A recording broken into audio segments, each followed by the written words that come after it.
Hi friends, ఇవాళ మనము ఇంకో స్టోరీ చెప్పుకుందాం. The story name is honest boy, నిజాయితీ గల బాలుడు. ఒక ఊరిలో రవి అనే బాలుడు ఉండేవాడు.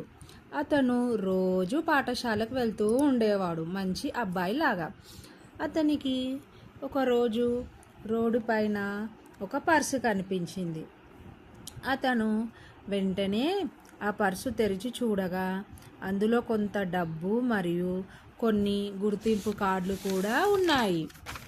రవి అనుకున్నాడు, ఇది ఎవరిదో వారికి తిరిగి ఇవ్వాలి అని. అతను తెలివిగా ఆలోచించి ఆ కార్డులో ఉన్న చిరునామాకు వెళ్ళి పర్సు యజమానికి ఇచ్చాడు.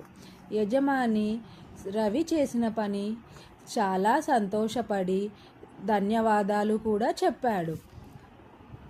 నువ్వు చాలా నిజాయితీ గలవాడివి అని చెప్పి రవికి ఒక చిన్ని చాక్లెట్ కూడా ఇచ్చాడు. రవి తను సరైన పని చేశాడని చాలా ఆనందపడ్డాడు. ఇప్పుడు మనం తెలుసుకున్న నీతి ఏమిటంటే, నిజాయితీ మంచి గుణం.